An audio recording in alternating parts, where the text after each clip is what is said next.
안전보건 법령의 이해.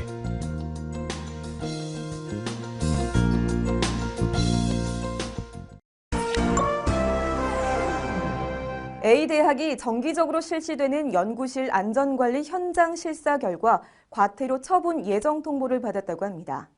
A대학은 연안법에서 규정된 연구실 안전교육과 정기점검 및 정밀안전진단에서 일부 전공 연구실을 누락한 것이 적발됐는데 연구실 안전관리 현장 실사단에서는 과태료 부과 전 A대학에게 위반 사항에 대한 의견을 이달 말까지 제출토록 안내했다고 합니다.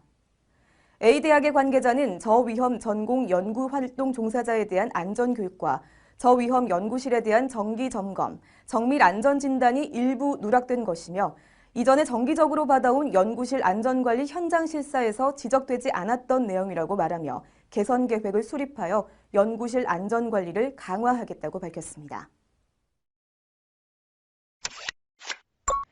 오늘의 안전뉴스를 통해 A대학이 연안법에서 규정된 연구실 안전교육과 정기점검 및 정밀안전진단에서 일부 전공 연구실을 누락해 적발된 사실을 알아봤습니다. 뉴스에서 살펴본 것처럼 법령 준수가 중요하다는 사실을 알았지요. 법령 준수가 연구활동 종사자들의 책무로 법령이 무엇인지 학습할 필요가 있는데요. 이번 시간의 학습 내용은 현장에서 필요한 법령을 챙겨서 점검하고 업무 수행에 활용할 수 있도록 구성했습니다. 그럼 오늘의 학습 목표와 학습 내용을 확인해 보겠습니다. 이번 시간으로 여러분은 연구실 안전 환경 조성에 관한 법률과 산업안전보건법의 주요 내용, 위반 시 제재사항을 설명할 수 있습니다. 이러한 학습 목표를 달성하기 위해 배울 내용으로는 연안법의 주요 내용, 연안법 위반 시 제재사항, 산안법의 주요 내용, 산안법 위반 시 제재사항입니다. 자, 그럼 학습을 시작해 볼까요? 연안법의 주요 내용. 이번에는 연구실 안전환경 조성에 관한 법률, 줄여서 연안법의 주요 내용에 대해 알아보겠습니다. 먼저 법령의 목적과 적용 대상에 대해 알아보겠습니다. 연안법은 대학이나 연구기관 등에 설치된 과학기술 분야의 연구실의 안전을 확보함과 동시에 연구실 사고로 인한 피해를 적절하게 보상받을 수 있도록 함으로써 연구자원을 효율적으로 관리하고 나아가 과학기술 연구개발 활동의 활성화에 기여하는 것을 목적으로 합니다. 연안법의 적용 대상은 대학, 공공연구기관, 민간연구기관에 설치된 과학기술 분야의 연구실이 해당됩니다. 여기서 과학기술 분야는 한국교육개발원 교육통계 전공 분류 중 교육계열 일부와 공학계열, 자연계열, 의학계열이 해당됩니다. 더 자세한 세부 내용은 연안법 해설서를 참고하시면 됩니다. 그럼 사고 대응 4단계로 연안법의 주요 내용을 살펴보겠습니다. 사고 대응은 준비, 대응, 복구, 완화와 예방의 4단계로 이루어집니다. 그럼 단계별로 연안법 주요 내용을 살펴보면 먼저 준비 단계의 내용으로는 안전관리 규정 제정, 안전교육 및 훈련, 일상점검 및 정기점검, 사전 유해인자 위험 분석 등이 있습니다. 사고 예방을 위해 준비 단계의 업무로 보시는 바와 같이 미리미리 점검하고 준비해야 할 사항들이 많이 있습니다. 두 번째 대응 단계는 연구실 사용 제한, 사고 대응, 사고 보고 및 조사가 있습니다. 그리고 복구 단계는 사고 현장 정리, 피해 물품 재구매, 복구, 상해보험 처리가 있고 마지막으로 완화와 예방 단계는 행정명령 등 자체 안전관리 개선이 있습니다. 지금까지 연안법의 주요 내용에 대해 알아보았는데요. 사고 대응 4단계로 연안법을 알아보면 준비에는 안전관리 규정 제정, 안전점검, 안전교육 및 사전 유해인자 위험 분석의 실시 등이 있고 대응에는 사고에 대한 초기 대응, 사고 조사 및 사고 보고가 있고 복구에는 상해보험 처리가 있습니다. 마지막으로 완화 및 예방에는 행정명령이 있습니다. 연안법 위반 시 제재사항. 전국 대학연구실에서 안전사고가 지속적으로 발생하고 있습니다. 하인리히 법칙이 완벽하게 적용된다고 말할 수는 없지만 이런 사고 발생 추세라면 언젠가 대형 안전사고가 발생할 것은 틀림없는 사실입니다. 연구실 안전관리에 더욱 많은 주의를 기울여야 합니다. 얼마 전 A대학 연구실 안전관리부서에서 교내 연구실과 연구실 관계자를 대상으로 기본 안전수칙을 조사한 결과 보호구 미착용, 무인 실험, 단독 실험이 아직 공공연히 이루어지고 있어 안전사고의 위험이 있는 것으로 조사되었습니다. 연구실 안전관리를 전담하고 있는 직원 B씨는 연구실 안전관리는 교수들의 인식 변화 없이는 절대 안 된다라고 말했습니다. 반면 연구실 책임자인 C 교수는 연구실 안전이 중요한 것은 공감하나 연구실에서 자체적으로 해야 할 일이 너무 많아 어려움이 있으며 대학 차원에서 안전에 대한 지원이 절실하다라고 말했습니다. 양쪽의 의견이 모두 옳은 측면이 있지만 그 전에 연구실 안전관리의 정착을 위해서는 대학과 연구실의 긴밀한 협조가 무엇보다 필요하지 않을까요? 앞서 대학의 사례에서 연구실 안전관리 미흡으로 안전사고가 발생할 위험이 있음을 알아보았습니다. 그렇다면 연안법을 준수하지 않아 사고나 위험한 상황이 발생할 경우 세부 제재 사항에는 어떤 조항들이 있는지 알아볼까요? 먼저 벌칙이 적용되는 경우를 알아보겠습니다. 정밀 안전진단을 실시하지 않거나 성실하게 실시하지 않아 연구실에 중대한 손괴를 야기하여 공중에 위험을 발생하게 한 자에게 적용됩니다. 또는 연구실 안전점검 및 정밀 안전진단의 실시 결과 또는 사고조사의 결과에 따라 필요한 경우 실시해야 하는 연구실의 사용 제한, 사용 금지, 철거 등 안전상의 조치를 취하지 않아 공중에 위험을 발생하게 한 자에게 벌칙이 적용됩니다. 이때 법인 또는 개인에게도 양벌 규정이 적용될 수 있습니다. 이번에는 위반 시 과태료가 부과되는 경우를 알아보겠습니다. 과태료는 정밀 안전진단 미실시 또는 불성실한 시행, 연구활동 종사자 상해보험 미가입, 안전점검 미실시 또는 불성실한 시행을 하는 경우 부과됩니다. 그리고 안전사고 보고 규정에 따른 명령 위반, 안전교육훈련 미실시, 건강검진 미실시, 연구실 책임자 미지정에도 부과됩니다. 마지막으로 사고 보고 미실시 또는 거짓 보고한 경우 안전점검 및 정밀 안전진단 결과 중대한 결함이 있는 경우 미보고 또는 거짓 보고한 경우에도 과태료가 부과됩니다. 핵심 체크. 이번에는 연안법 위반 시 제재사항에 대해서 배웠는데요. 연안법 위반에 대해서는 벌칙과 과태료가 주요 제재사항이며 양벌 규정도 존재합니다.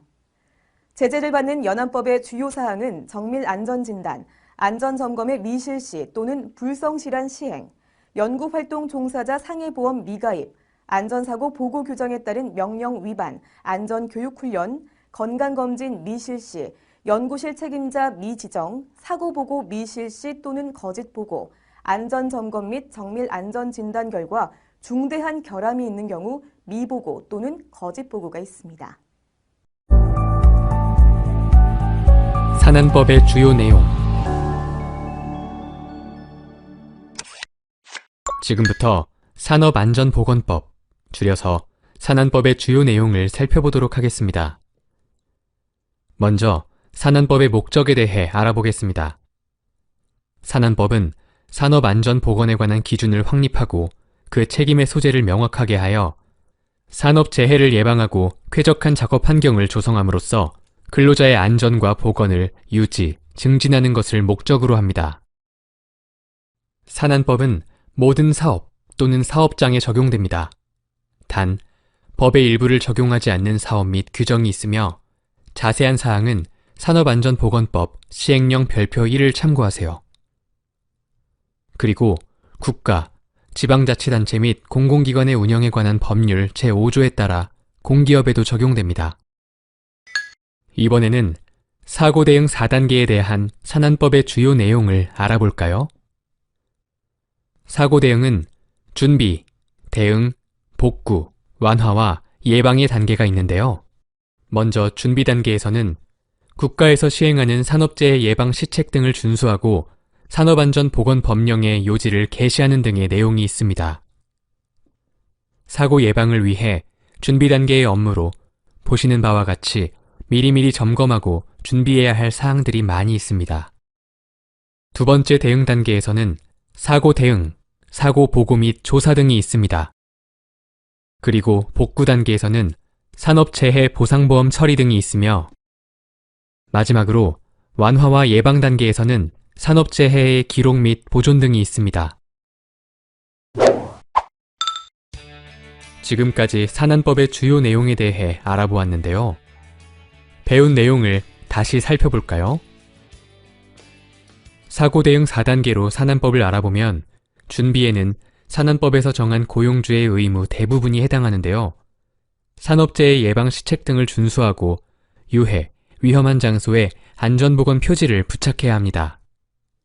그리고 안전보건 규정을 작성하고 사업장에 게시하거나 근로자에게 알려야 하며 근로자에게 건강진단과 안전보건교육을 실시해야 합니다.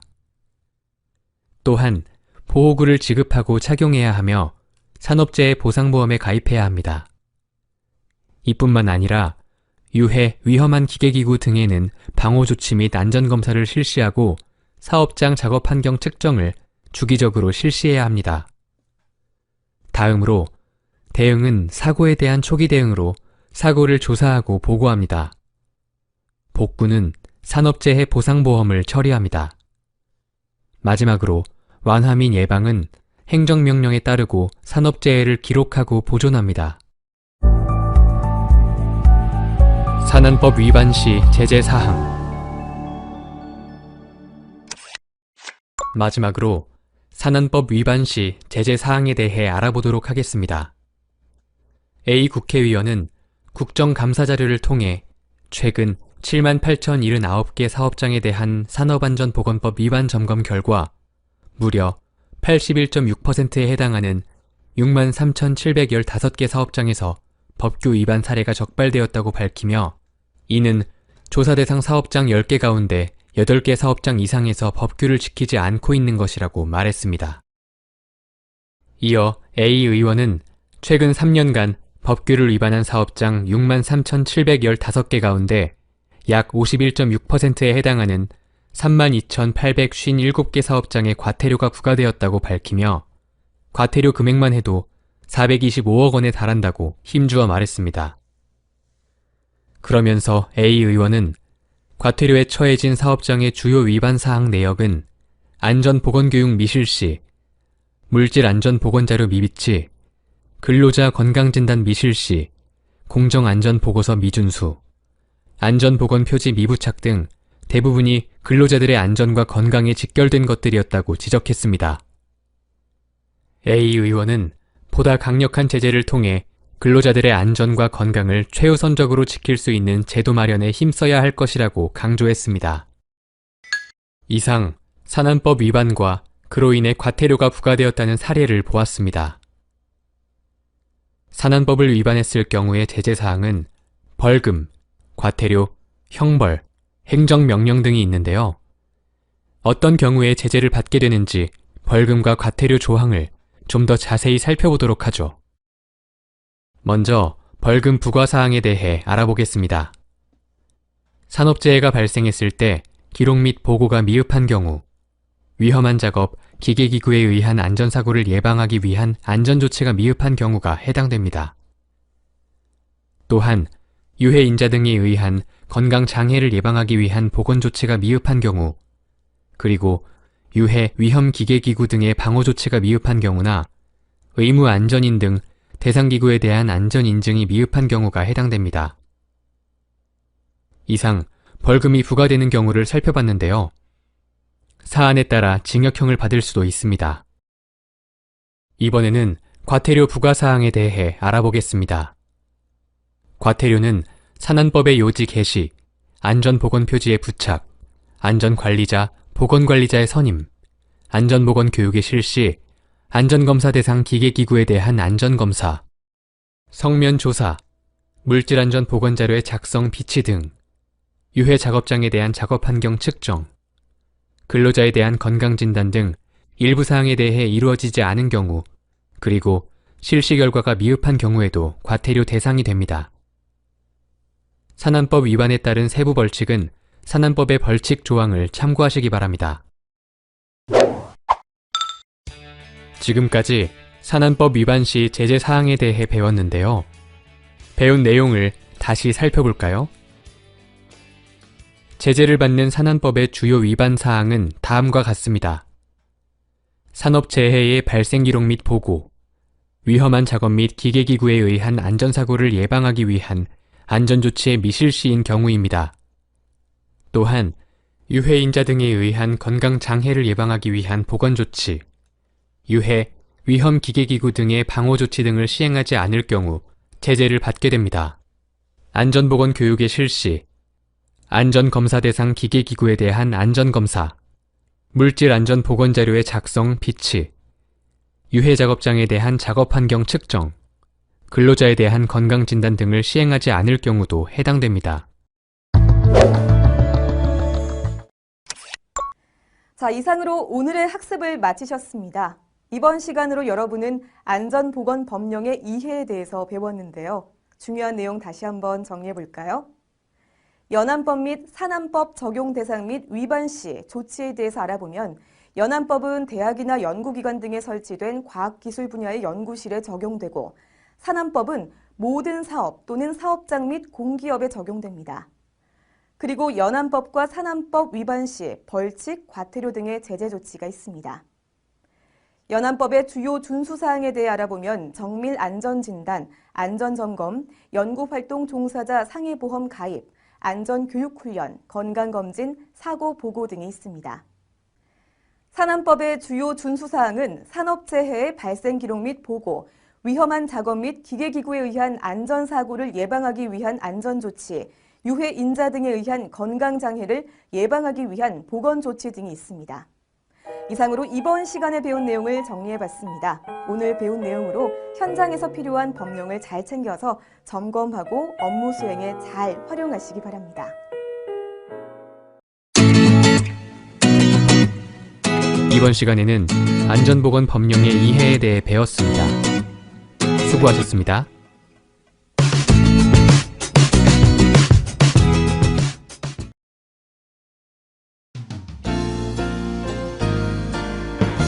신규 연구활동 종사자의 안전관리.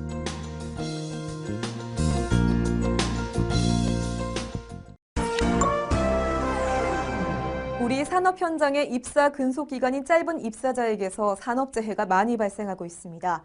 매년 9만여 명의 근로자가 작업장 내외에서 다치고 있으며 그중 1,900여 명이 사망에 이르고 있습니다. 2013년 산업재해로 인한 직접 손실액, 즉 산재보상금 지급액은 3조 7,954억 3,400만 원, 직간접 손실을 포함한 경제적 손실 추정액은 18조 9,771억 7천만 원이고 산업재해로 인한 근로손실 일수는 5,275만 7,034일로서 2013년 노사분규 참가 근로자 기준 근로손실 일수 63만 8천일에 83배에 이릅니다. 2013년의 경우 입사 근속 기간별 6개월 미만 재해자 수는 전체 산업재해자 9만 1,824명의 55.33%에 해당하는 5만 809명이었고 사망자 수는 전체 사망자 수 1,929명의 39.87%에 해당하는 769명으로 그에 따른 대책 마련이 시급합니다. 오늘의 안전뉴스를 통해 신규 입사자에게 산업재해가 많이 발생함을 알고 이에 따른 대책 마련이 시급함을 알아봤습니다. 뉴스에서 살펴본 것처럼 신규 연구활동 종사자에게도 안전사고가 많이 발생할 수 있는데요. 신규 연구활동 종사자가 우리 연구실에 배치됐을 때 교육과 감독해야 할 사항을 잘 몰라서 신규 연구활동 종사자에 대한 교육 및 감독을 소홀히 하면 신규 연구활동 종사자가 안전사고에 노출될 위험이 기존 종사자보다 높습니다. 이번 시간의 학습 내용은 신규 연구활동 종사자의 안전교육과 올바른 관리 감독에 대해 알아볼 수 있도록 구성했습니다. 자, 그럼 오늘의 학습 목표와 학습 내용을 확인해 보겠습니다. 이번 시간으로 여러분은 신규 연구활동 종사자의 특징을 설명할 수 있고 신규 연구활동 종사자 배치 시 안전교육의 내용을 설명할 수 있습니다. 또 신규 연구활동 종사자에 대한 올바른 관리 감독 방법을 잘 활용할 수 있게 될 것입니다. 이러한 학습 목표를 달성하기 위해 배울 내용으로는 신규 연구활동 종사자의 특징, 신규 연구활동 종사자 배치 시 안전교육, 신규 연구활동 종사자에 대한 올바른 관리 감독입니다. 자, 그럼 학습을 시작해 볼까요? 신규 연구활동 종사자의 특징.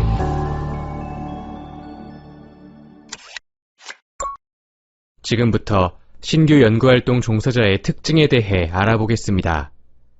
먼저 안전사고 발생의 메커니즘을 살펴보겠습니다. 안전사고 발생의 메커니즘은 초기의 안전관리의 결함이 물적, 인적 원인으로 연계되어 안전사고가 발생하게 되는 구조입니다. 안전사고를 일으키는 직접 원인은 불안전한 상태와 불안전한 행동으로 크게 구분할 수 있으며 기인물, 가해물 및 연구활동 종사자가 상호 접촉하여 안전사고가 발생하게 됩니다. 신규 연구활동 종사자란 입사, 입학 등을 통해 연구개발 활동에 신규로 참여하게 된 연구활동 종사자로 예를 들어 신입 대학원생, 신입 연구원입니다. 또한 담당 업무 변경으로 신규로 연구개발 활동에 참여하게 된 연구활동 종사자도 포함됩니다. 광의적으로 신규 연구활동 종사자란 연구실에 신규로 출입하며 연구개발 활동에 참여하게 된 사람으로 해석할 수 있습니다. 그렇다면 신규 연구활동 종사자의 특징은 무엇일까요? 신규 연구활동 종사자는 새로운 환경 또는 연구실에서의 경험이 부족하고 연구 환경과 업무에 대한 낯섦이 있으며 연구를 어떻게 하는지에 대해 정확한 내용을 모릅니다. 또한 강한 인상을 남기려는 열망으로 무리하게 연구를 수행할 수 있습니다. 즉, 앞서 안전사고의 메커니즘에서 살펴본 것처럼 불안전한 행동을 통해 안전사고에 노출될 위험이 높은 특징이 있다는 것을 알 수 있습니다.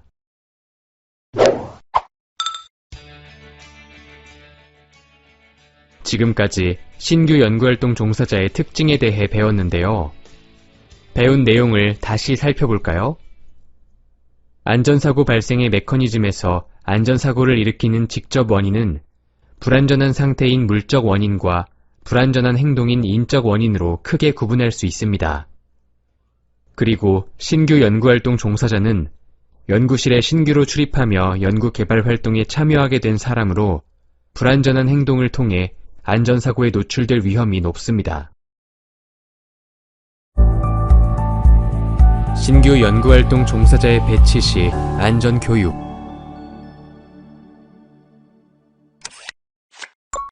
이번에는 신규 연구활동 종사자 배치 시 안전교육에 대해 알아보겠습니다. 안전교육이란 안전하고 건강하게 연구개발 활동을 하기 위한 순서, 즉 표준, 안전 절차, 매뉴얼 등을 기반으로 현장 적응을 하기 위한 방법을 교육하고 훈련하는 것을 말합니다. 안전사고는 불안전한 상태와 불안전한 행동이 단독으로 또는 중복되어 발생합니다. 특히 신규 연구활동 종사자는 불안전한 상태나 불안전한 행동이 어떠한 결과를 가져올지 잘 알지 못하고 어느 것이 올바른 상태이고 행동인지를 모르기 때문에 머리로는 알고 있으나 실제 행동으로는 나타나지 않을 수 있습니다. 따라서 신규 연구활동 종사자가 연구개발 활동을 안전하게 하기 위해 필요한 지식을 교육할 필요가 있습니다. 신규 연구활동 종사자 안전교육에 관한 법적 사항은 연구실 안전환경 조성에 관한 법률의 안전교육 관련 조항에서 살펴볼 수 있는데요. 조항에 따르면 근로자는 채용 후 6개월 이내, 대학생, 대학원생 등 연구활동 종사자는 연구개발활동 참여 후 3개월 이내에 안전교육을 실시해야 합니다.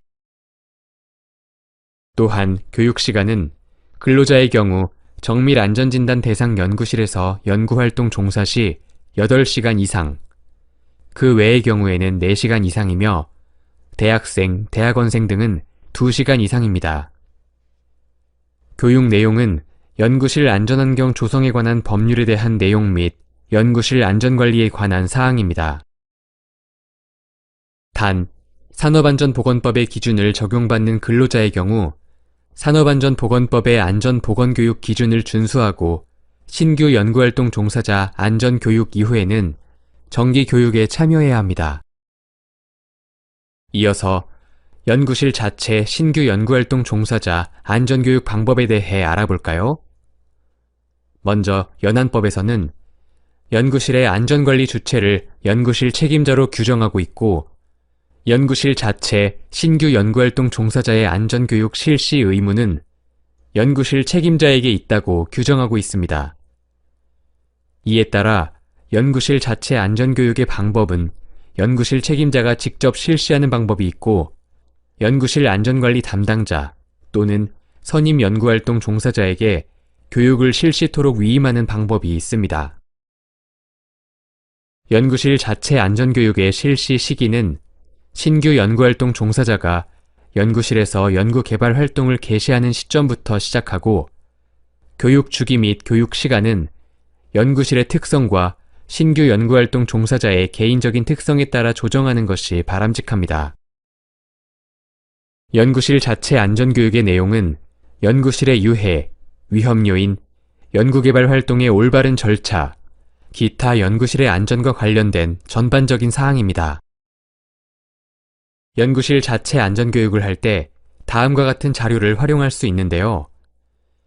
연구실 안전환경 조성에 관한 법률, 기관의 안전관리 규정, 기관 또는 연구실의 비상시 대응 매뉴얼, 사전 유해인자 위험 분석 자료, 물질 안전보건 자료, 유해인자 취급 및 관리 대장, 연구실 일상 점검, 정밀 점검의 실시 내용, 기타 연구실 안전과 관련된 자료를 활용할 수 있습니다.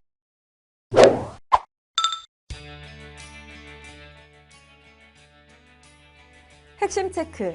이번에는 신규 연구활동 종사자 배치 시 안전교육에 대해서 배웠습니다. 신규 연구활동 종사자 안전교육은 신규 연구활동 종사자가 연구개발 활동을 안전하게 하기 위해 필요한 지식을 교육하는 것임을 알아봤습니다.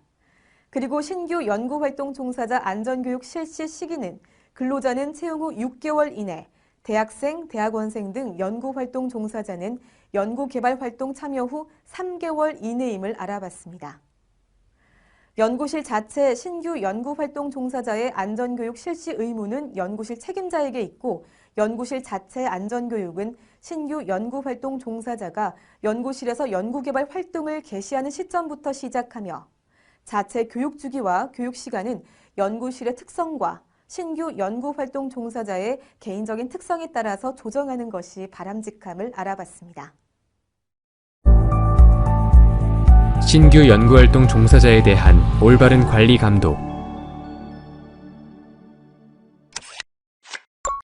이번에는 신규 연구활동 종사자에 대한 올바른 관리 감독에 대해 알아보겠습니다.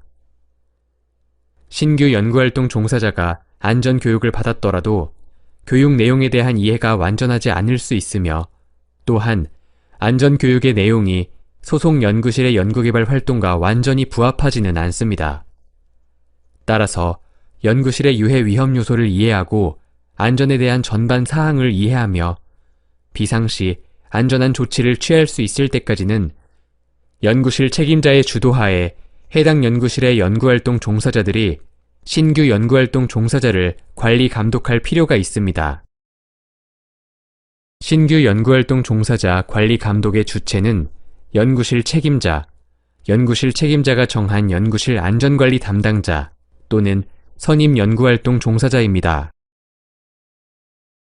그럼 신규 연구활동 종사자 관리 감독의 방법은 무엇일까요? 먼저 사전 고려사항으로 관리 감독을 하기 전에 자체 안전교육 및 자기학습을 유도하여 안전을 습득하도록 하고 자체 안전교육 포함 특정 시간에 국한하여 관리 감독을 하지 말고 신규 연구활동 종사자의 개인적 특성을 고려하여 시간을 정해야 합니다. 관리 감독 진행 방법은 다음과 같은데요. 먼저 자체 안전교육은 단순히 구두로만 하거나 보여주기 형식을 지향하고 반드시 문서화하여 실시합니다. 그리고 자체 안전교육 실시 후 바로 연구개발 활동에 투입하지 말고 검증 절차를 거치거나 일정 기간 동안 선임 연구활동 종사자가 함께 연구를 수행할 수 있도록 조치합니다. 또한 연구실 책임자는 신규 연구활동 종사자의 관리감독 진행 상황을 보고받아야 하며 관리감독의 진행 중 신규 연구활동 종사자에게 보완해야 할 사항이 있거나 안전상 위험이 있는 경우는 즉시 수정 조치하도록 합니다. 그런 다음 관리감독 진행 결과의 관리는 연구실 자체 랩미팅 회의록 또는 연구노트 등을 활용하여 문서화할 것을 추천합니다.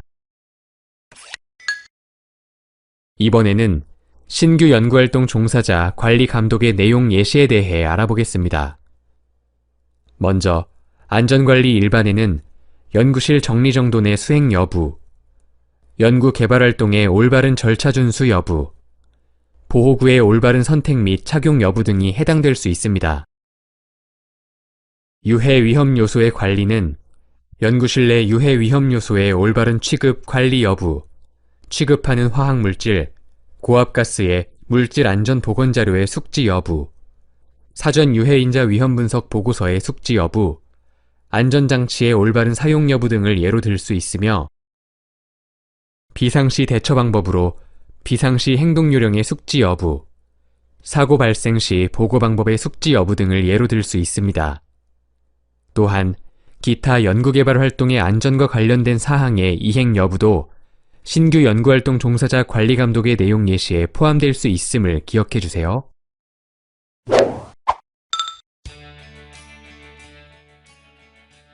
지금까지 신규 연구활동 종사자에 대한 올바른 관리감독에 대해 배웠는데요. 배운 내용을 다시 살펴볼까요? 신규 연구활동 종사자 관리감독의 주체는 연구실 책임자, 연구실 책임자가 정한 연구실 안전관리 담당자 또는 선임 연구활동 종사자입니다.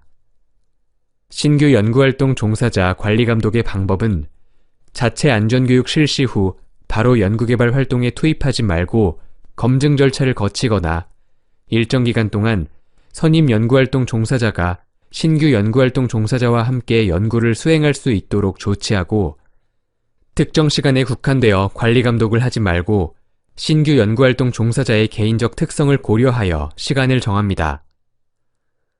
연구실 책임자는 신규 연구활동 종사자의 관리감독 진행 상황을 보고받아야 하며 관리감독의 진행 중 신규 연구활동 종사자의 연구개발 활동에 보완사항이 있거나 안전상 위험이 있는 경우는 즉시 수정 조치하도록 합니다.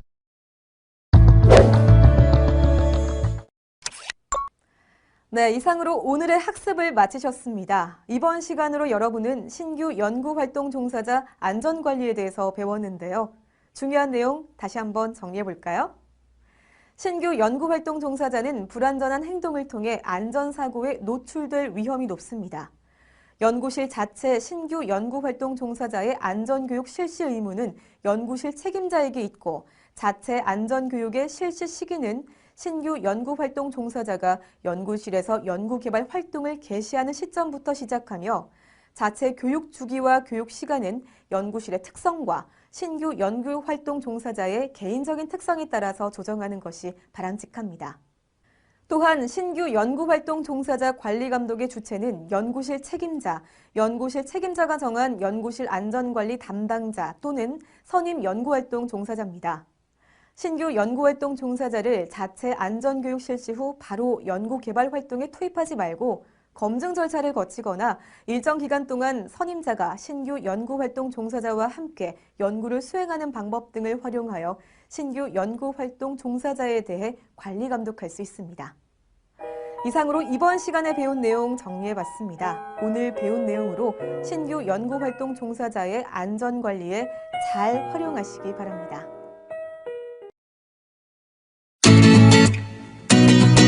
이번 시간에는 신규 연구활동 종사자의 안전관리에 대해 배웠습니다. 수고하셨습니다.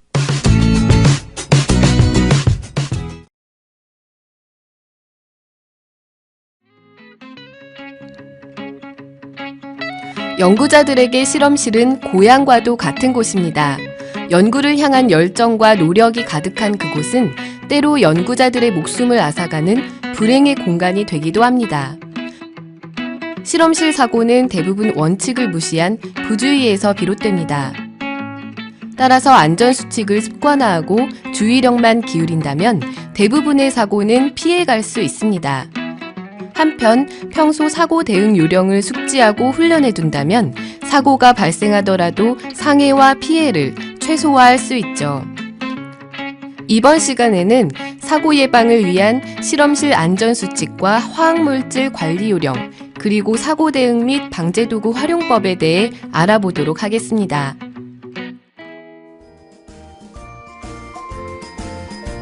실험실 안전수칙은 크게 준비 단계, 실험 단계, 정리 단계로 구분됩니다. 첫 단추가 중요하듯 사고 예방 역시 철저한 실험 준비에서 출발합니다. 실험에 사용될 화학물질은 물질안전보건자료, 멀크인덱스 등을 참고해 독성과 위험성을 미리 파악합니다. 자주 사용하던 씨앗이라 할지라도 물질에 따른 반응성을 확인하며 매번 확인해보는 것이 좋습니다. 농도별 특성과 사용 제한 용량도 고려해야 하죠. 실제로 2010년 텍사스 테크 대학 실험실에선 용량을 초과한 실험을 하다가 폭발 사고가 일어나 실험자의 손가락이 절단되고 실명하는 사고가 있었습니다. 다음으로 수행할 실험 과정을 머릿속으로 정리하며 각 단계별로 위험 요소가 있는지 체크합니다. 복잡한 실험의 경우 플로우 차트나 체크리스트를 이용하는 것도 좋겠죠. 불필요한 기물, 이전 실험의 잔여물은 깨끗이 정리합니다. 이들은 실험의 집중도를 방해할 뿐만 아니라 사고의 원인이 되기도 합니다. 실험기기와 기구를 점검하는 것 또한 안전을 담보하는 중요한 과정입니다. 정전 예고가 있는지, 필터가 막혀 있지 않는지 꼼꼼하게 살펴야 합니다. 예를 들어 후드가 제대로 작동하지 않는 걸 모르고 실험을 진행한다면 본인은 물론 주변 사람들까지 유해한 화합물에 그대로 노출되겠죠. 유리기구들은 깨지거나 금이 간 부분은 없는지 확인해야 합니다. 화합물을 담을 용기는 내용물의 팽창력을 감당할 수 있을지도 고려해야 하죠. 소화기, 구급상자, 산소호흡기 등은 제자리에 있는지 안전도구에 대한 점검 역시 잊어선 안 됩니다. 마지막으로 비상 상황에 대비해 실험실의 출입문을 개방해 놓습니다. 이제 안전한 실험을 위한 준비가 끝났군요. 본격적인 실험에 앞서 한 가지 더 준비해야 할 것이 있습니다. 바로 파트너죠. 파트너는 실험을 도와주는 역할도 하지만 사고 상황에서 실험자의 생명을 보호하고 피해를 최소화해주는 역할을 하게 됩니다. 실험실 사고의 대부분은 화재, 폭발, 누출에서 비롯됩니다. 이로 인해 질식, 화상, 창상, 중독, 실명 등의 피해가 발생하죠. 준비 단계가 철저했다면 대부분의 사고는 피해갈 수 있지만 그래도 위험은 도사리고 있습니다. 그래서 필요한 것이 바로 개인 보호 장구입니다.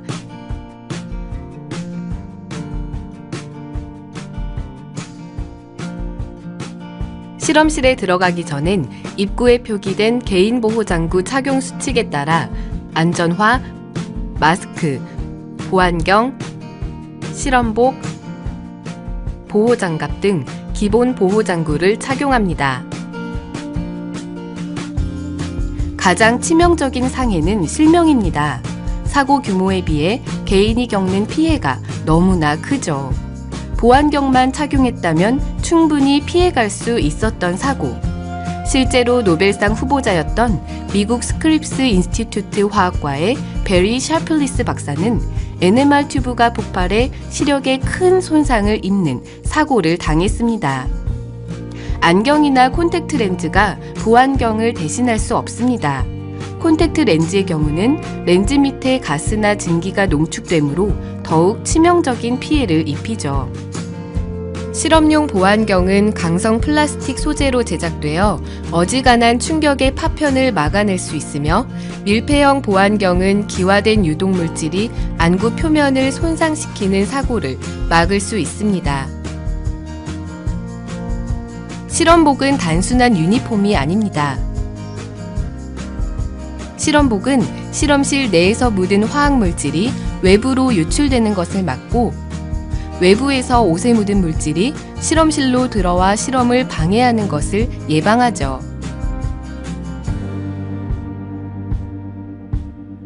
실험실에는 인체에 유해한 물질이 많습니다. 이러한 유해 물질을 옷에 묻힌 채 가정으로 돌아간다면 어떻게 될까요? 사랑하는 가족의 건강을 위해서라도 실험복은 반드시 착용하세요.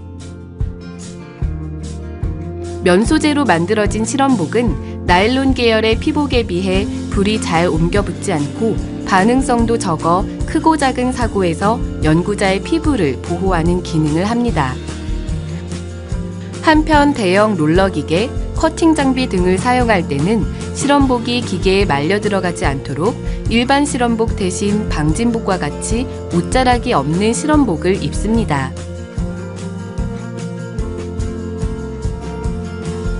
연구자의 손을 보호하는 보호장갑은 크게 세 종류로 구분됩니다. 폴리에틸렌 장갑은 착용감이 좋고 손동작을 방해하지 않아 많이 활용되는데 발암물질 등과 같은 유해물질이 연구자의 손에 묻는 것을 방지합니다. 합성고무 장갑은 강산이나 부식성이 강한 화합물을 다룰 때 사용합니다. 합성고무 장갑의 두꺼운 보호층은 화합물의 침투를 확실하게 막아주지만 용액에 직접 손을 넣어야 할 경우엔 사전에 공기나 물을 넣어서 새는 곳이 없는지 반드시 확인해야 합니다. 내열 장갑은 뜨거운 물체를 만질 때 사용됩니다. 각각의 장갑은 용도가 다르므로 혼용해서 사용하면 안 되며 찢어진 곳이 있다면 즉시 교체해야 합니다. 만일 실험 중 장갑이 손상되어 화합물이 피부에 닿았다면 응급처치 후 즉시 병원으로 달려가야 합니다. 장갑은 화학물질 접촉이 빈번하므로 주의해서 다뤄야 합니다. 벗을 때는 장갑이 피부에 닿지 않도록 특히 주의해야 하죠. 폴리에틸렌 장갑은 가급적 재사용을 금하고 합성고무 장갑은 자주 세척해 줘야 합니다. 인화성이 강한 합성 섬유 옷을 입고 실험을 하는 것은 매우 위험한 행동입니다. 2008년 미국 UCLA 대학의 대학원생 쉐리 샨지는 실험 중 옷에 불이 옮겨 붙는 사고를 당했습니다. 전신 화상을 당한 이 여학생은 며칠 후 끝내 숨을 거두었죠.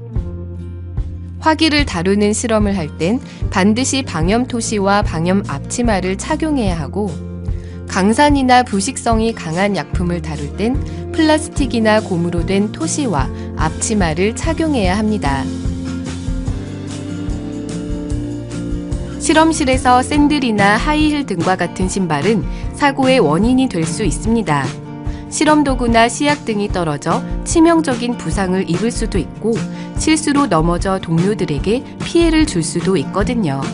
반드시 발을 완전히 덮을 수 있는 안전화를 신어야 합니다.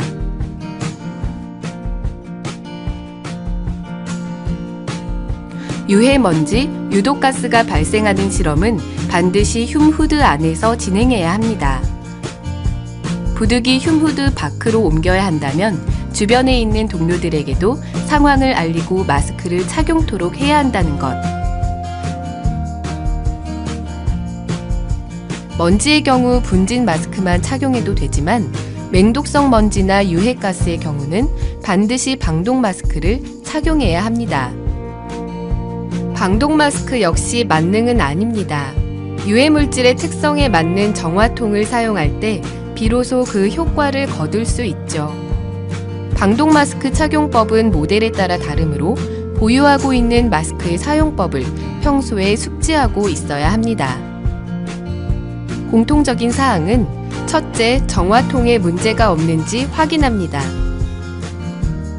둘째, 끈을 조여 최대한 얼굴에 밀착시킵니다.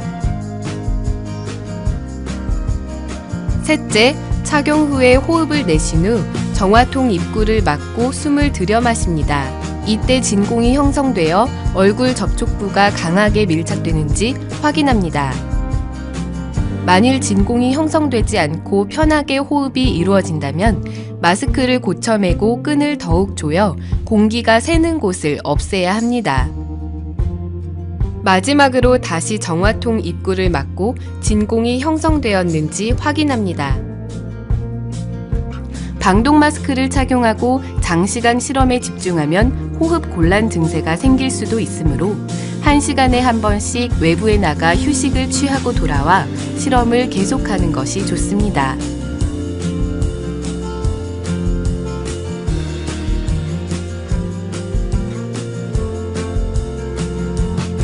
대형 컴프레서 운영, 파일럿 단위 실험 등 85데시벨 이상의 소음이 발생하는 환경에선 귀를 보호하는 장비를 착용해야 합니다.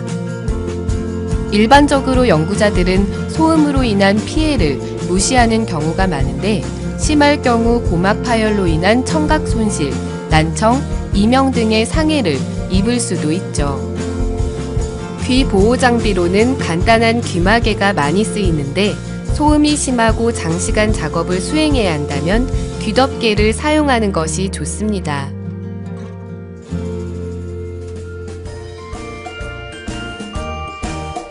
실험이 끝나면 가능한 빨리 잔여물들을 처리합니다. 잔여물을 그대로 두면 다음 실험에 방해가 될 뿐만 아니라 사고의 씨앗이 되기도 하죠. 오랜 기간 방치하면 유해가스가 발생해 연구자들의 건강을 해치기도 합니다. 일회용품들은 분리용기에 버리고 사용하고 남은 용액들은 폐액통에 구분해서 버립니다. 각종 유리기구는 깨끗이 씻어 말려야 하는데 이때 폐용액들이 피부에 닿지 않도록 반드시 고무장갑을 착용해야 합니다. 고무장갑 속에 목장갑을 착용하면 깨진 초자기구에 베이는 사고를 예방할 수 있습니다. 정리정돈이 잘 된 깨끗한 실험실, 뛰어난 연구 성과와 실험실 안전을 위한 기본입니다.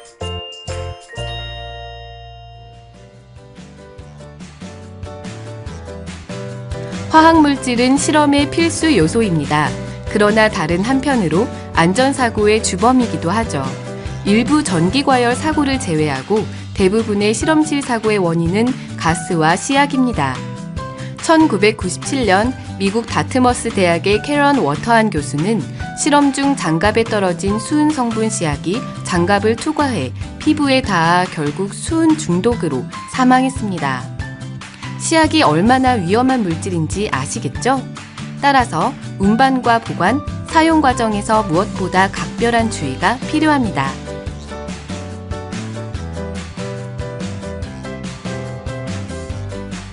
씨앗을 보관할 땐 경험이 많고 화학물질에 대한 지식이 풍부한 사람이 참여하는 것이 좋습니다. 편의를 위해 알파벳 순서로 진열하는 방식은 금물, 물질 안전 보건 자료에 의거 상호 반응성이 없는 씨앗끼리 모아서 보관해야 합니다. 씨앗을 다루다 발생하는 사고를 예방하기 위해 반드시 눈높이 이하에 배치합니다. 환기식 씨앗장은 씨앗에서 발생하는 유독가스가 실험실에 퍼지는 것을 차단하고 후드를 통해 외부로 배출합니다. 유독성이 강하고 휘발성이 있는 씨앗을 일반 씨앗장에 보관할 경우 증기화된 씨앗이 오랜 시간에 걸쳐 연구자들을 중독시킬 수도 있습니다. 후드 시설이 없는 실험실이라면 씨앗을 외부 저장소에 별도로 보관하거나 잦은 환기를 통해 오염을 최소화해야 합니다. 안전 캐비닛은 솔벤트와 같이 인화성이 강한 씨앗 또는 독극물과 같이 보안에 유의해야 하는 씨앗을 보관할 때 이용합니다. 열에 강해 화재로 인한 씨앗의 2차 폭발을 예방하기도 하죠. 상호 반응성이 있는 시약을 보관할 때는 별도의 안전 캐비닛에 따로따로 보관하는 것이 좋습니다. 시약을 운반할 땐 각별한 주의가 요망되는데 시약병은 가급적 두 손으로 잡고 큰 시약통을 운반할 땐 운반용 카트에 단단히 고정한 후 운반해야 합니다. 특히 위험한 시약을 실험대 위에 올려놓거나 바닥에 놓을 땐 시약 받침대를 이용해 넘어지거나 떨어지는 것을 방지해야 합니다. 시약병에는 기본적인 라벨이 부착되어 있습니다. 만일 라벨이 손상되어 내부의 시약이 어떤 것인지 알 수 없을 땐 즉시 폐기해야 합니다. 시약의 유효기간을 점검하는 것도 좋은 습관입니다. 시약은 뚜껑을 개봉한 후부터 급격하게 변질 또는 오염되므로 뚜껑이나 라벨의 개봉일을 기록해 두는 것이 좋습니다. 만약 시약을 소분병, 바이알과 같은 작은 시약병에 덜었을 때에는 반드시 물질명, 위험성 표지, 유해 위험 문구, 예방조치 문구, 공급자 정보가 표기된 스티커를 부착합니다. 사용 후 남은 시약 또는 유통기한이 지난 시약은 반드시 폐액통에 버려야 합니다. 귀찮다고 싱크대에 쏟아부으면 환경오염을 통해 결국 본인과 가족의 건강을 해치게 되죠. 여러 가지 시약들이 섞이는 폐액통은 또 하나의 반응 용기인데 간혹 폐시약들이 반응해 폭발하는 경우가 있습니다. 실험실 폐액은 성질을 고려해 별도의 용기에 따로따로 버려야 하며 일반적으로 산, 알칼리, 할로겐, 비알로겐 등으로 구분해 처리합니다. 폐액통은 화학물질의 강한 플라스틱 용기가 많이 이용되는데 뚜껑이 있고 잘 넘어지지 않는 모양을 사용합니다. 폐액통은 직사광선을 피해 통풍이 잘 되는 곳에 뚜껑을 덮어 보관하며 여건이 된다면 강제 배기 기능이 장착된 폐액 보관 시설을 이용하는 것이 좋습니다. 실험실 내 폐액통이 가득 찰 때까지 몇 개월씩 방치하는 것도 바람직하지 않습니다. 수거일에 맞춰 바로바로 처리하거나 그날 외부 보관통에 옮겨 실험실 내 환경을 깨끗하게 유지하는 것이 좋습니다. 가스 폭발 사고는 대형 참사로 이어집니다.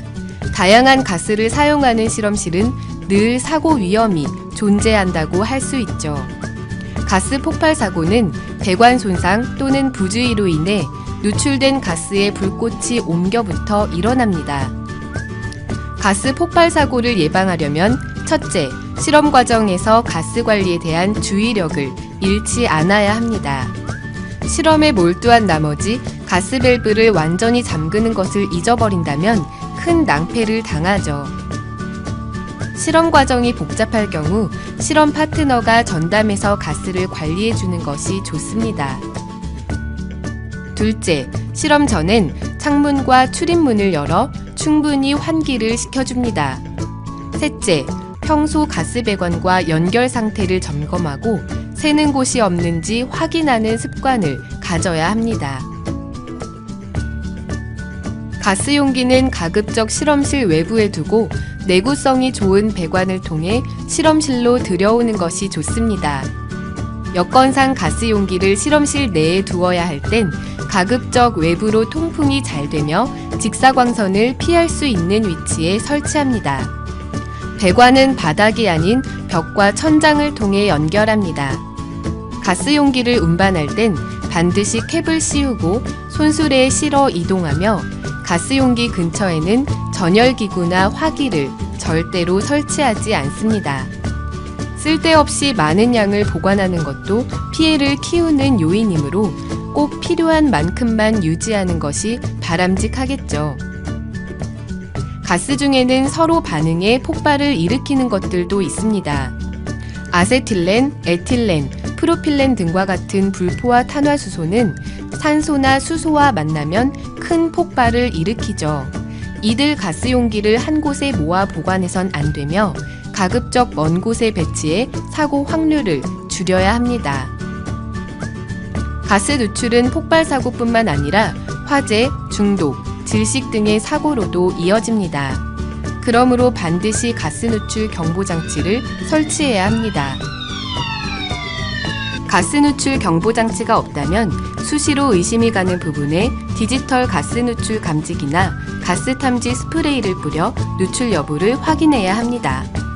디지털 가스 누출 감지기는 센서를 통해 흡입된 가스를 측정하므로 주기적인 청소를 통해 흡입 센서에 먼지가 쌓이지 않도록 합니다. 가스 용기는 넘어지지 않도록 고정 벨트나 체인 등으로 고정하여 사용해야 하며 가스 보관 전용 캐비닛이 있다면 캐비닛 내에 보관하는 것이 가장 안전하겠죠.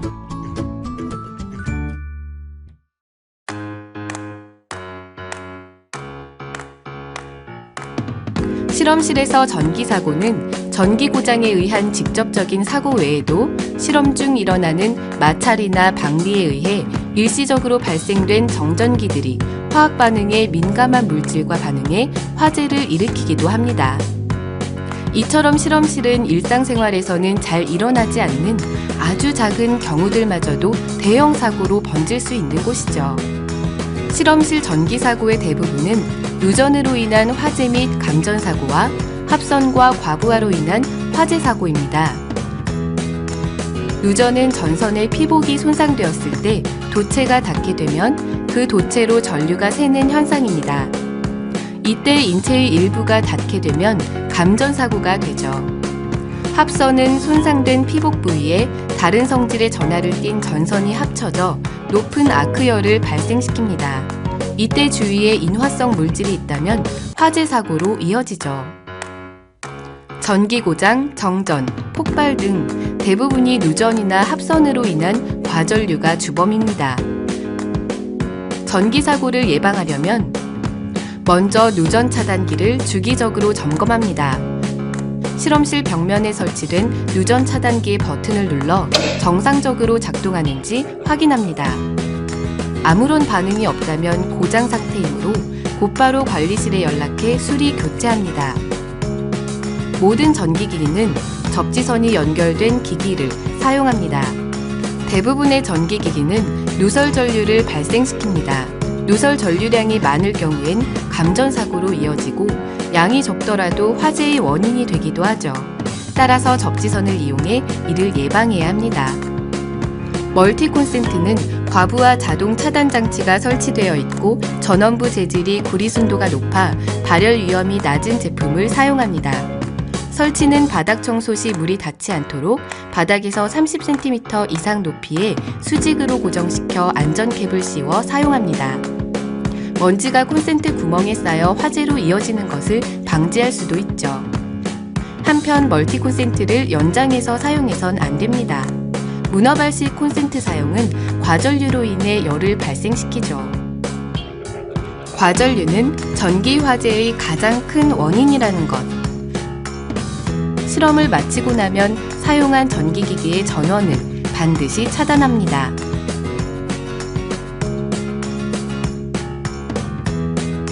감전 사고가 일어나면 감전 쇼크로 인해 산소 결핍 현상이 나타나고 심장 기능 장애가 심할 경우 몇 분 내로 사망에 이를 수도 있습니다.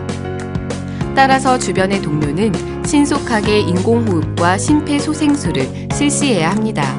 이때 명심해야 할 것은 동반 감전에 주의해야 한다는 것.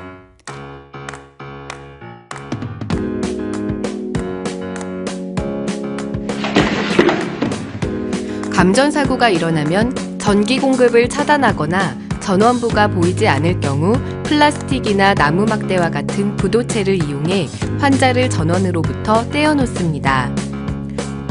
환자의 가슴이나 호흡기관에 귀를 대고 상태를 확인한 후 평편한 자세로 눕힙니다.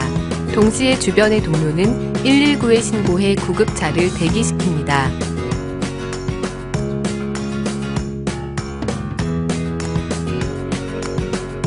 이후 가슴 중앙을 양손으로 30회 정도 눌러줍니다.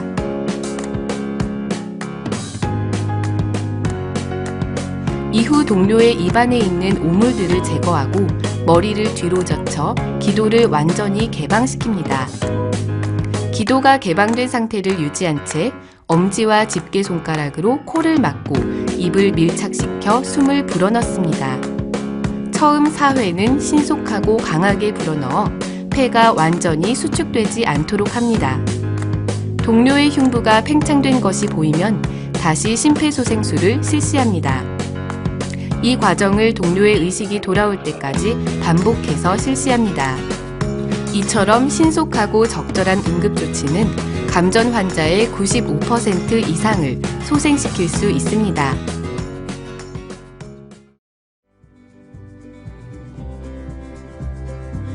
수많은 위험 요소를 안고 있는 실험실에선 예방활동과 주의 깊은 노력에도 불구하고 사고의 확률은 언제나 존재합니다. 따라서 사고 대응 요령과 방제도구 사용법을 반드시 숙지해야 합니다. 사고 유발자 또는 최초 목격자가 침착하고 책임감 있게 대처한다면 피해를 최소화할 수 있으며 적절한 응급조치를 통해 상해를 최소화할 수도 있습니다.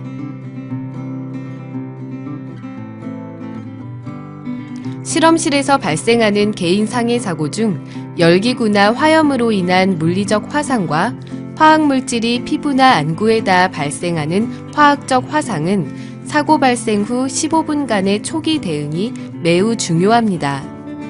먼저 상황을 주변에 알리고 화학물질이 묻은 옷이나 장갑을 벗고 상처 부위를 흐르는 물에 15분 이상 노출시킵니다.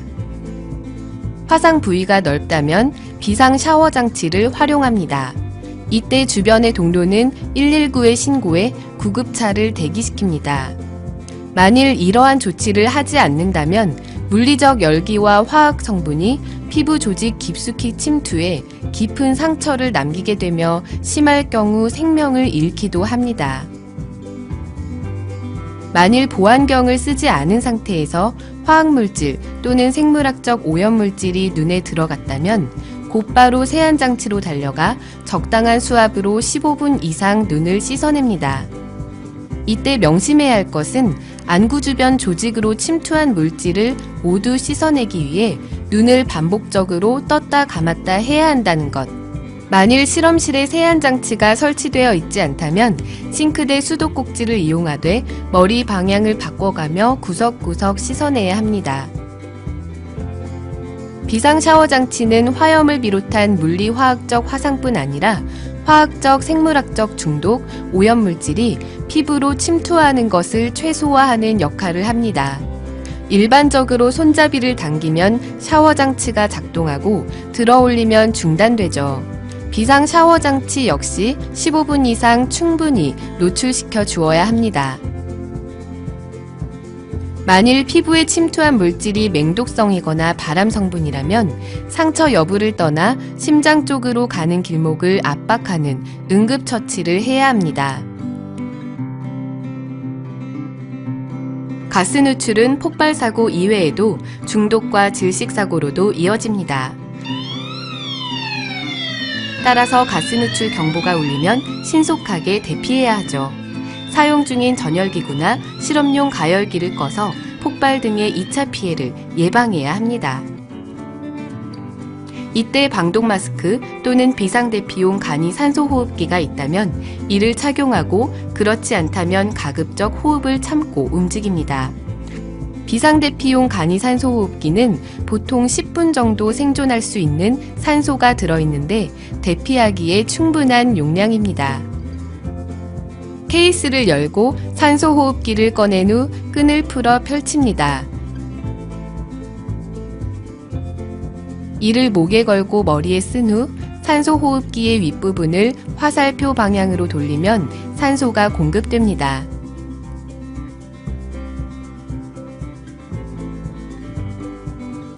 액체시약병이 엎질러지거나 깨져 쏟아진 사고가 발생했다면 상해를 입은 피해자는 즉시 응급처치를 하고 주변의 동료들은 적절한 보호장구를 착용하고 신속하게 노출된 화합물을 제거합니다.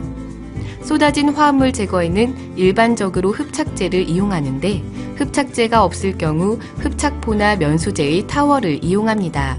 화학섬유는 쏟아진 물질과 반응할 확률이 있으므로 가급적 피하는 것이 좋습니다.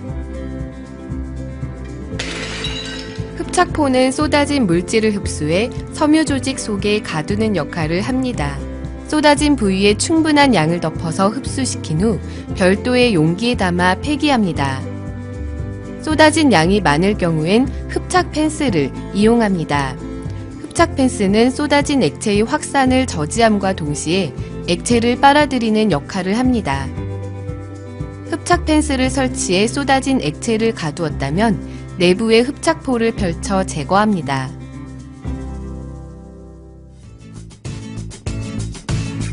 실험실에서 화재가 발생하면 신속히 화재 경보 버튼을 누르고 초기 진화에 나서야 합니다.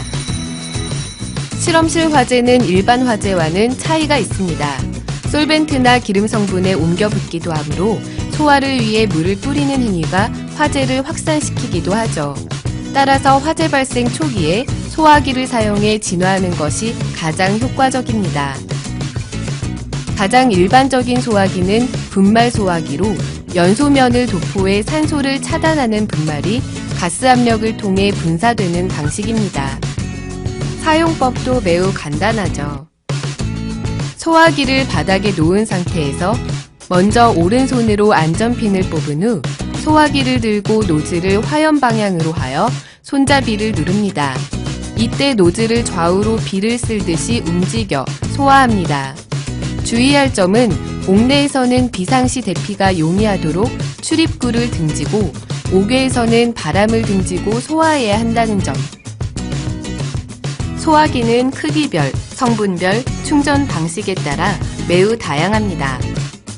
소형 소화기는 안전핀을 제거한 후 일반 스프레이를 사용하듯 콕을 눌러 사용합니다.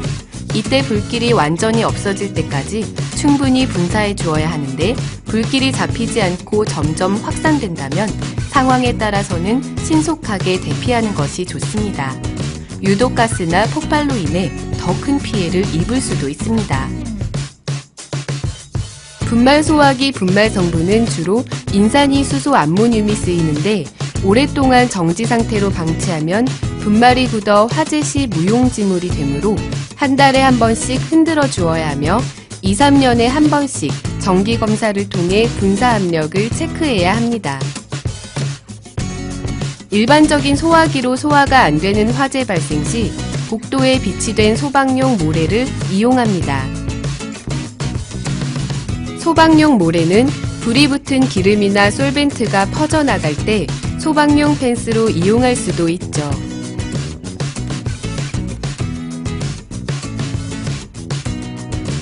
화재가 확산되어 소화기로는 진화가 어려울 경우 복도나 야외에 설치된 소화전을 이용해 화재를 진화합니다. 불길이 크게 번졌을 경우 화재를 진화하겠다는 욕심을 버리고 화재 구역에 충분한 수분을 공급해 불길의 확산 속도를 늦춤으로써 소방차가 도착할 때까지 시간을 번다고 생각하는 것이 좋습니다. 소화전을 사용할 땐 가급적 2인 1조로 움직여야 합니다. 아직 화재 경보가 작동하지 않았다면 소화전의 발신기 경보창을 강하게 누릅니다.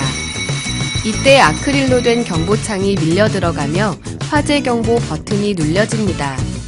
소화전 아래 문을 개방하고 호스를 꺼내 넓은 방향으로 힘차게 굴려 펼칩니다. 이때 호스가 꼬이지 않도록 주의해야 하죠. 다른 한 사람은 호스와 호스를 연결합니다. 호스가 완전히 정리되면 한 사람은 분사구를 단단히 잡고 다른 한 사람이 소화전의 앵글 밸브를 돌려 소화전을 완전히 개방합니다. 이때 발생하는 수압은 매우 높습니다. 만일 분사구가 고정되지 않았다면 철제 분사구가 이리저리 움직여 또 다른 사고를 유발하므로 주의해야 합니다.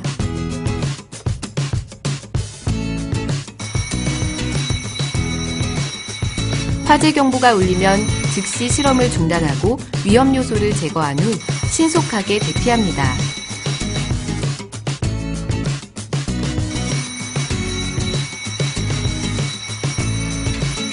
유독가스가 퍼졌다면 보안경, 비상대피용 간이산소호흡기나 방독 마스크를 착용하고 이동하는 것이 좋겠죠. 평소 훈련을 통해 대피로를 숙지해야 하는데 대피로에 화염이 있거나 열기가 강할 경우 실험실이나 복도에 비치된 소방담요를 이용하면 열기를 차단할 수 있습니다. 소방담요가 없을 경우엔 비상 샤워 장치를 작동시켜 온몸에 충분한 물을 묻힌 후 이동하는 것도 좋은 방법입니다. 불길이 번져 계단과 엘리베이터를 이용할 수 없을 경우엔 각 층에 비치된 완강기를 이용해 대피합니다. 완강기는 잘 이용하면 생명을 보호하는 기구이지만 잘못 사용하면 추락사고를 당할 수 있으니 사용법을 완벽하게 숙지해야 합니다. 먼저 완강기 보관함을 열고 완강기를 꺼냅니다. 완강기 후크 부분을 벽에 설치된 지지대 고리에 걸고 고리를 힘껏 당겨 연결부가 안전한지 확인합니다. 릴 부분을 지상을 향해 던집니다. 이제 안전벨트를 머리부터 뒤집어 쓴 다음 겨드랑이에 위치하도록 하고 고정링을 이용해 가슴을 꼭 조이도록 합니다. 지지대를 내려갈 방향으로 고정한 후 건물 외부로 나갑니다. 이때 주의해야 할 점은 양팔을 머리 위로 올려선 안 된다는 점.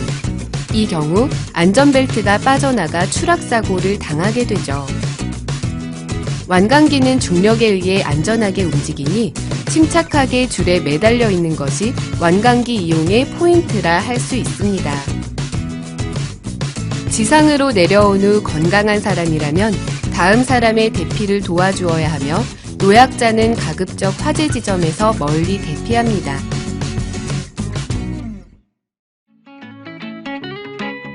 폭발 사고는 불시에 순간적으로 일어나므로 방제 활동을 펼칠 수가 없습니다. 2차, 3차 연쇄 폭발의 위험이 있으므로 어디선가 폭발 사고가 있다면 진원지로부터 가급적 멀리 피신하는 것이 바람직하죠. 단 평소 연구소나 학교의 대피 규정에 의거해 안전한 집합 장소로 이동해 인원 파악에 참여해야 합니다. 그래야만 구조 활동을 펼칠 지역과 대상자를 신속히 파악할 수 있기 때문이죠.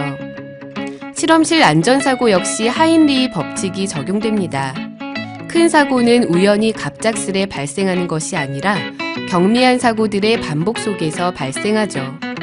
사소한 문제가 발생했을 때 이를 면밀히 살펴 원인을 파악하여 위험 요소를 제거해야 대형 사고를 방지할 수 있습니다.